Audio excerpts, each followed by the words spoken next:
Hello everyone, welcome back to another video from RG life science technology. इस video में हम protoplasm देखेंगे, शिवद्रव्य, और उसके बाद देखेंगे कोशाद्रव्य, साइटोप्लाज्म। तो पहले हम देखते हैं शिवद्रव्य। प्रोटो का मतलब होता है मूल कहते हैं, और प्लाज्म का मतलब होता है तरल पदार्थ, लिक्विड सब्सटेंस। ठीक है। अब ये जो प्रोटोप्लाज्म होता है, इसकी डिस्कवरी किसने किया था? तो इसकी डिस्कवरी सर्वप्रथम जिसने किया था वो डुजॉर्डन नामक वैज्ञानिक ने किया था। डुजॉर्डिन नामक वैज्ञानिक ने 1835 ईस्वी में किया था। ठीक है। उसके बाद प्रोटोप्लाज्म नाम पुरकेंजे ने 1837 ईस्वी में दिया। प्रोटोप्लाज्म को जीवद्रव्य क्यों कहते हैं? तो जीवद्रव्य को जीवद्रव्य कहने का मूल रीज़न ये है कि फॉर ये एग्जांपल, ये आपका सेल है। ठीक है। और आपको पता है कि सेल जो होता है वो बाहर प्लाज्मा मेम्ब्रेन से घिरा होता है। जो बाहर का आवरण होता है वो प्लाज्मा मेम्ब्रेन का होता है। उसके अंदर लिक्विड सब्सटेंस भरे होते हैं। ठीक है। संपूर्ण कोशा में लिक्विड सब्सटेंस होता है। और आपको पता है कि इसके अंतर्गत सेल्स के पार्ट्स होते हैं, और साथ में न्यूक्लियस भी होता है, केंद्रक भी होता है, और केंद्रक के अंतर्गत भी लिक्विड सब्सटेंस होता है। ठीक है। तो जो केंद्रक के अंतर्गत लिक्विड सब्सटेंस होता है और केंद्रक के बाहर वाला संपूर्ण लिक्विड पदार्थ को ही क्या कहते हैं? प्रोटोप्लाज्म कहते हैं। प्रोटोप्लाज्म जो होता है वो कलरलेस होता है, मतलब कि रंगहीन होता है। ठीक है। दूसरा, यह इलास्टिक होता है, और साथ में यह जेली नुमा संरचना होता है। जेली नुमा का मतलब कि यह चिपचिपा सा होता है। ठीक है। यह चिपचिपा गाढ़ा द्रव होता है। उसके बाद इसका जो फंक्शन होता है, तो इसका फंक्शन जो होता है पहला तो इसका फंक्शन जो होता है वो जेनेटिक मटेरियल को कंटेन करता है, मतलब रखने का कार्य करता है। और दूसरा जो इसका कार्य होता है वो संपूर्ण कोशिका को, सेल्स की एक्टिविटी को, संपूर्ण की सेल की एक्टिविटी को क्या करता है? कंट्रोल करने का कार्य करता है। उसके बाद आप देखते हैं कि साइटोप्लाज्म, तो साइटोप्लाज्म को देखते हैं, उसके बाद इन दोनों में अंतर देखते हैं। तो साइटोप्लाज्म होता है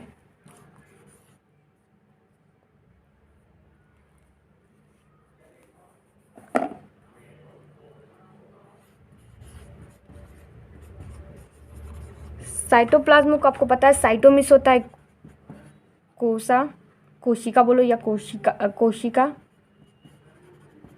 और इसका मतलब तो आपको पता ही है तरल पदार्थ, मतलब कोशिका के अंदर पाए जाने वाले तरल पदार्थ को साइटोप्लाज्म कहते हैं। साइटोप्लाज्म की खोज, इसको हिंदी में कोशाद्रव्य कहते हैं। कोशाद्रव्य। तो कोशाद्रव्य जो होता है ये आपका सबसे पहले इसकी जो खोज किया था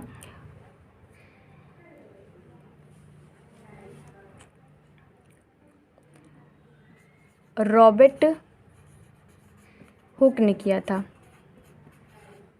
कब किया था? तो 1665 ईस्वी में किया था। 1665 ईस्वी में जब इन्होंने माइक्रोस्कोप की सहायता से देखा तो उनको एक तरल पदार्थ दिखाई दिया, गाढ़ा सॉल्यूशन दिखाई दिया। उसके बाद एक और वैज्ञानिक आए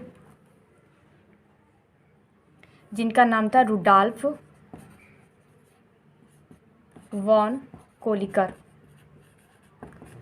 इन्होंने क्या किया कि 1874 ईस्वी में साइटोप्लाज्म नाम दे दिया। जो लिक्विड सब्सटेंस था, जो गाढ़ा द्रव था, उसको नाम इन्होंने साइटोप्लाज्म दे दिया। ठीक है। ये भी जो होता है कलरलेस होता है, साइटोप्लाज्म भी कलरलेस होता है, चिपचिपा होता है।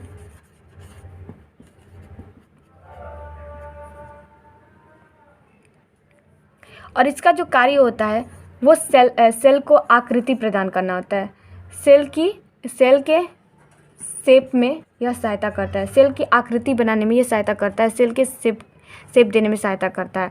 और यह जो होता है, सपोज ये सेल आपका, ठीक है, और यह सेल में न्यूक्लियस को छोड़कर, केंद्रक को छोड़कर, ठीक है, यह केंद्रक में नहीं पाया जाता है, केंद्रक को छोड़ के केंद्रक के बाहर का संपूर्ण लिक्विड सब्सटेंस साइटोप्लाज्म होता है। ठीक है, जो किससे कवर होता है, जो प्लाज्मा मेम्ब्रेन से कवर होता है। प्लाज्मा मेम्ब्रेन के अंदर तथा केंद्रक के बाहर का संपूर्ण भाग साइटोप्लाज्म कहलाता है। अब आप देखोगे कि साइटोप्लाज्म जो होता है, साइटोप्लाज्म और प्रोटोप्लाज्म में अंतर। तो प्रोटोप्लाज्म को हैक्सले द्वारा,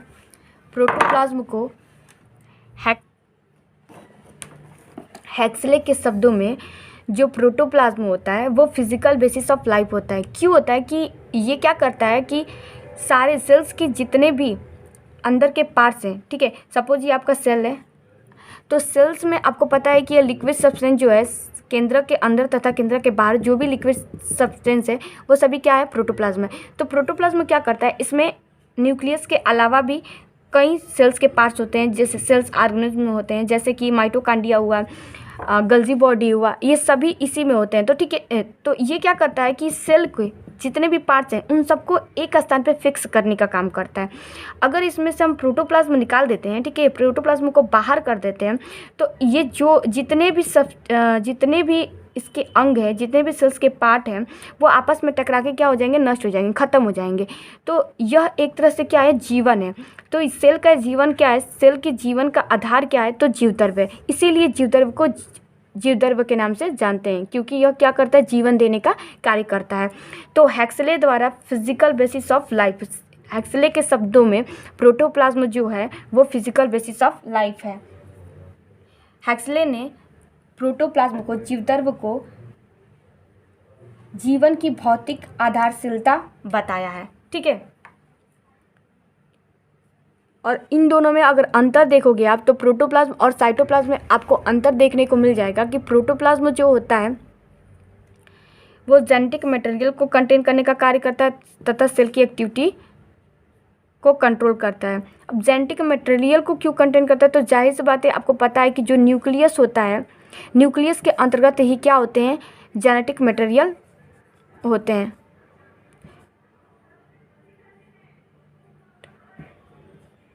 इसी वजह से प्रोटोप्लाज्म जेनेटिक मटेरियल को भी क्या करता है, कंटेन करके रखता है, अपने अंदर रखता है। ठीक है, उसके बाद सेल की एक्टिविटी को भी कंट्रोल करता है।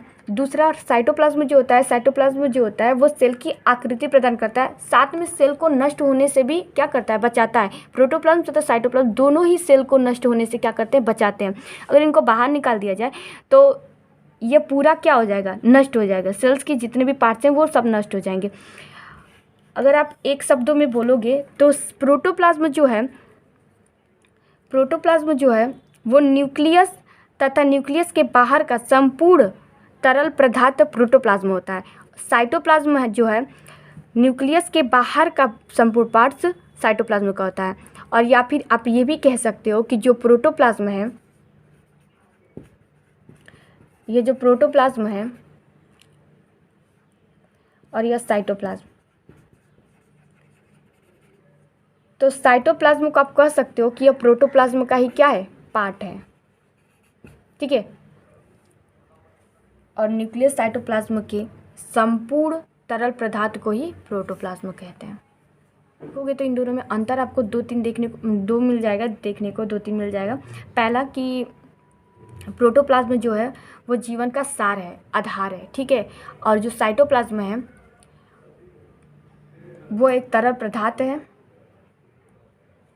जो सिर्फ वो केंद्रक को छोड़कर पूरे संपूर्ण कोशा में क्या होता है, फैला होता है। ठीक है, उसके बाद अगर आप देखोगे तो प्रोटोप्लाज्म जो होता है वो सेल की एक्टिविटी को कंट्रोल करने का काम करता है, और साइटोप्लाज्म का जो कार्य होता है वो शेप देने का कार्य होता है, ठीक है। सेल को आकृति प्रदान करने का काम होता है, और दोनों ही सेल्स को नष्ट होने से बचाने का कार्य करते हैं।